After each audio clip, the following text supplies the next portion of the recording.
Wales, golf, Madrid. It's hard not to laugh at this point. I mean, the guy just stopped caring, didn't he? With that being said, I won't deny that a strong case can be made that he was mistreated in Spain. Despite this, although it is tempting, we're not here to talk about Gareth Bale's time in Madrid, nor the constant love-hate relationship that the fans and the upper management of the club seem to have with him. Today, we're here to pay homage to what was, in my opinion, peak Gareth Bale.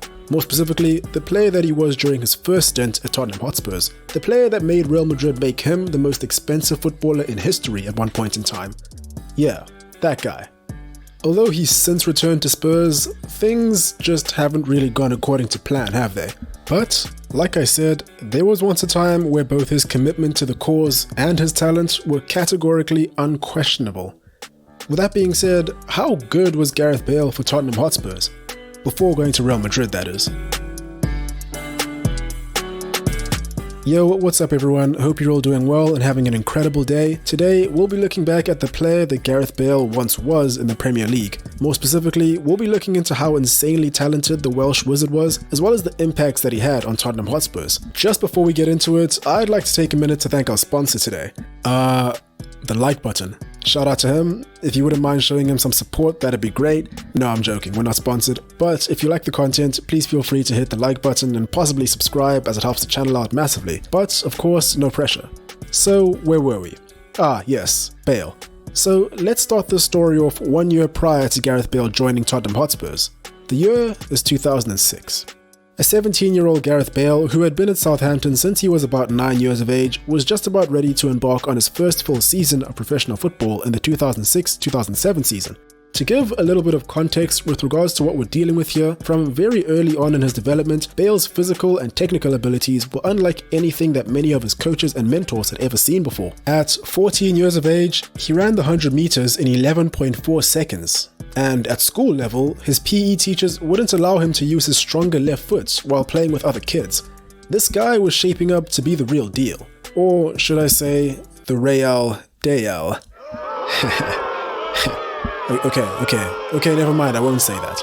Anyway, at this point in his development, Bale was deployed as a left back, and as the starting left back for Southampton, he went to work straight away, solidifying himself as a top-class prospect. In his first season with the club, he established himself as many things, most notably a creative player and a free kick specialist, all while being a left back. Southampton were playing in the Championship at the time, so perhaps he wasn't operating at the highest level of football, but that was about to change very soon. More on that in a bit. Nonetheless, he scooped up the Championship Young Player of the Year award and scored 5 goals in 38 appearances in the league.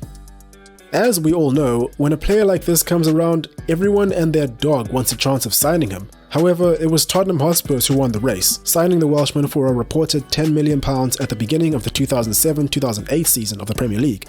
So remember that whole thing about Bale being a hot prospect and the next big thing? It unfortunately didn't take too long for several people to completely write him off as just another player bound to fail to live up to expectations. The reasons for this were mostly due to things out of his control, however. Due to an ankle injury, he was forced to miss out on the majority of the 2007-2008 season, and due to the presence of Benoit Asuokoto in the left-back spot, his game time was limited when he returned to fitness in the 2008-2009 season. He did feature in the left midfielder position a few times, but for the most part, Luka Modric had that spot locked down. And if things couldn't get any worse, there was some serious black magic working against Bale early on in his Spurs career. In his first 24 appearances for the club, they failed to win a single match.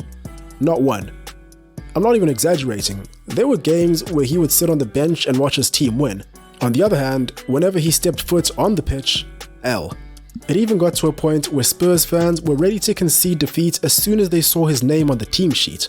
But, of course, that's not to say that he was at fault for these losses. For the most part, Bale was a teenager playing in the most physically demanding league in the world. He was decent in some games and probably not so great in others, but certainly not the flop that he was being painted out to be in the media. The height of his criticism came in 2009 when he was reportedly linked with a move to Birmingham City for £3 million, a proposition that Spurs manager Harry Redknapp was quick to dismiss.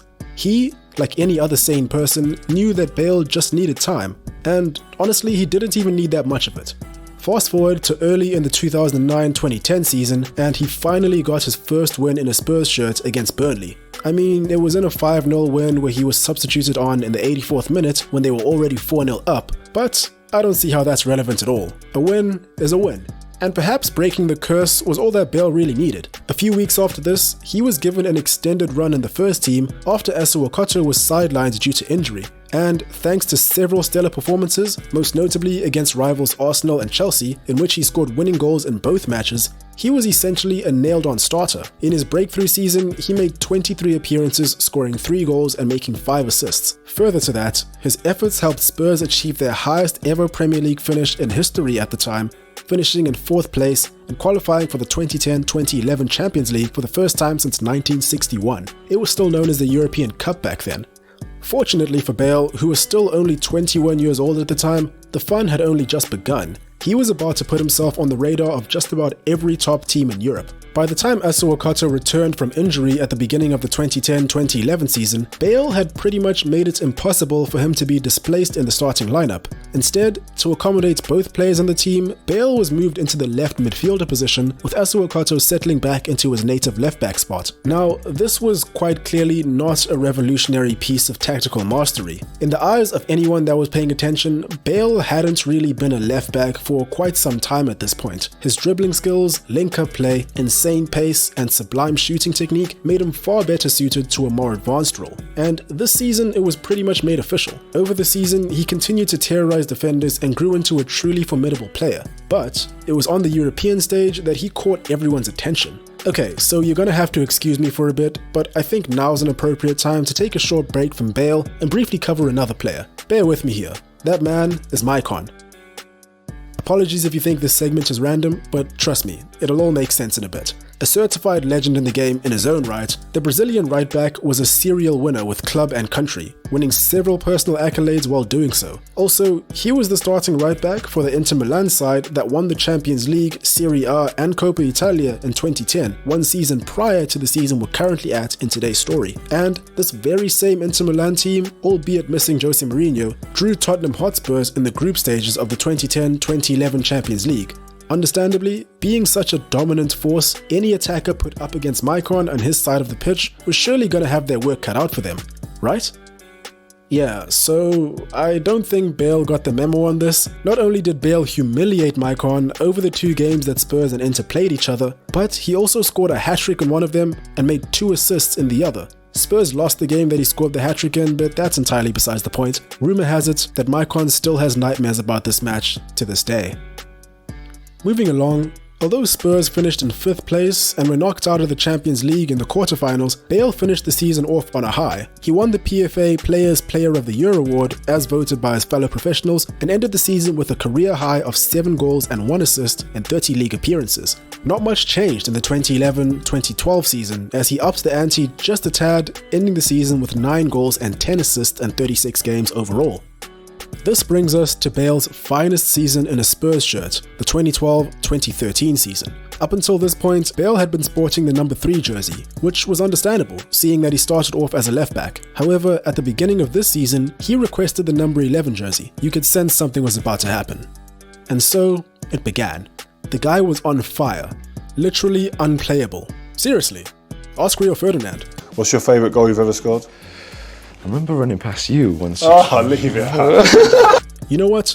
I'm not even going to narrate over this segment. Just take a look at some of these belters.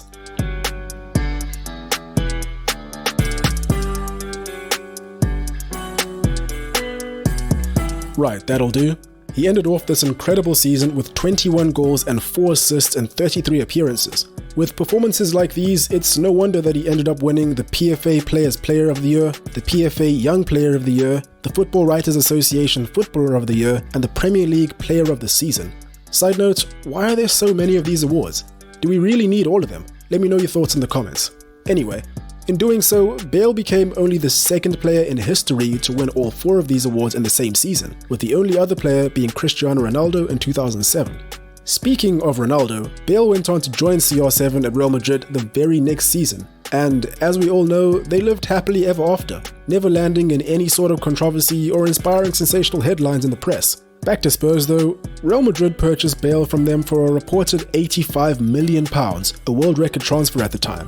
And, understandably, in an attempt to fill the void left by Bale, they went ahead and purchased 7 players. And I mean, Eriksen was alright, wasn't he?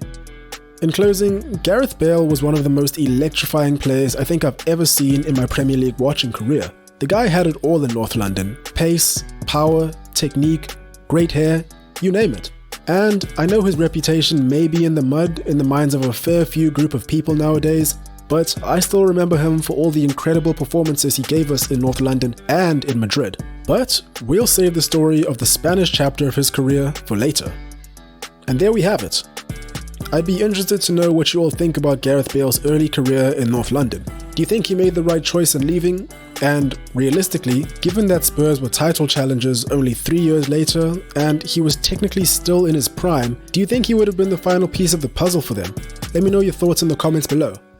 As usual, all sources for the information used in this video can be found in the description. If you made it this far, thanks so much for watching. I had a ton of fun with this one. If you like the content, feel free to hit the like button as it really helps the channel out. And if you like these kinds of videos, I have a ton of them up on my channel already, and I'll be adding many more in the foreseeable future. So I guess why not turn that bell on too? But do what you want, you know, free will and whatnot. Anyway, that's all from me, wishing you all an incredible day further. Cheers, and I'll catch you in the next one.